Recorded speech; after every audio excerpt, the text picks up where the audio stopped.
কিছু নয়, কেষ্ট মণ্ডল, অনুব্রত মণ্ডল, যাকে 21শে জুলাই তৃণমূলের শহীদ সমাবেশের মঞ্চে দেখা যায়নি, সেই কেষ্টই কোর কমিটির কনভেনার। এই মুহূর্তের বড় খবর আপনাদেরকে জানাচ্ছি, কেষ্টতেই আস্থা। তৃণমূল নেত্রীর কোর কমিটির কনভেনার পদে অনুব্রত মণ্ডল। প্রসেনজিৎ রয়েছেন আমাদের সঙ্গে সরাসরি, আমাদের প্রতিনিধি প্রসেনজিৎ।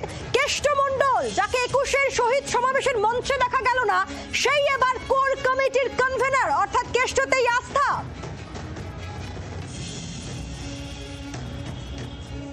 দেখো, একেবারে তাই, সমস্ত চর্চার অবসান এবং শেষমেশ দেখা গেল সেই অনুব্রত মণ্ডলের উপরেই আস্থা রাখলেন মমতা ব্যানার্জি এবং তাকে এই মুহূর্তে কোর কমিটির কনভেনার করা হয়েছে। এবং বলা যেতে পারে ফের বড় দায়িত্বে অনুব্রত মণ্ডল, ফের তৃণমূল কংগ্রেসে আবারও যে বীরভূম জেলায় আমরা অনুব্রত মণ্ডলকে নিয়ে যে চর্চা শুরু হয়েছিল, রাজনৈতিক ভবিষ্যৎ নিয়ে প্রশ্ন হচ্ছিল, মমতা বন্দ্যোপাধ্যায় বীরভূম জেলা সফরে ফের কনভেনার হলেন অনুব্রত মণ্ডল। তাকে ইতিমধ্যেই কোর কমিটির কনভেনার করা হয়েছে।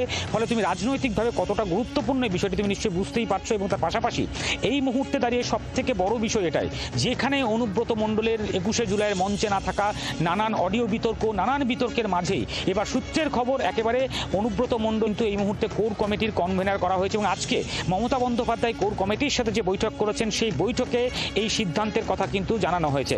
অর্থাৎ তুমি বুঝতেই পারছো যে কতটা গুরুত্বপূর্ণ এটা বিষয়, যে অনুব্রত মণ্ডল, যে অনুব্রত মণ্ডলকে নিয়ে এত বিতর্ক, যে অনুব্রত মণ্ডলকে নিয়ে এত প্রশ্ন, সেই অনুব্রত মণ্ডলের উপরেই কিন্তু আস্থা রাখলেন খোদ মমতা ব্যানার্জি। এবং তার পাশাপাশি যখন আমরা দেখেছিলাম গতকালকেই তাকে ডেকেছিলেন, ডেকে বৈঠক করেছেন বা কথা বলেছিলেন কিছুটা সময়ের জন্য, তারপর থেকেই কিন্তু অনুব্রত মণ্ডলের ফুল ফর্মে ফেরার একটা ইঙ্গিত পাওয়া যাচ্ছিল। আর সেই ইঙ্গিত, সেই চর্চা, সেই ধন্যবাদ তোমাকে। বিধানসভা নির্বাচনের ঠিক 8 থেকে 9 মাস আগে আবারও বীরভূমে স্বমহিমায় অনুব্রত মণ্ডল। 21শে জুলাইয়ের পর আজ 28 তারিখ, একেবারে এক সপ্তাহের ব্যবধানে ম্যাজিক নাকি প্রশ্ন করছেন বিরোধীরা। আর এই ম্যাজিকেই মনে হলো, আচ্ছা ম্যাজিক কি শুধু স্টেজ শোতেই হয় নাকি? জীবনও তো কখনো কখনো আমাদের ম্যাজিক দেখায়। মানে গোটা ঘটনাটা আচমকাই দেখলে আপনার মনে হবে যেন কোনো একটা জাদু হলো। কেন বলছি? আজকে ভাইরাল নিউজে এরকমই একটা ভিডিও দেখাবো আপনাদের। আর এছাড়া থাকছে আপনাদের খুব পছন্দের ভাইরাল স্পেশাল সেগমেন্টও।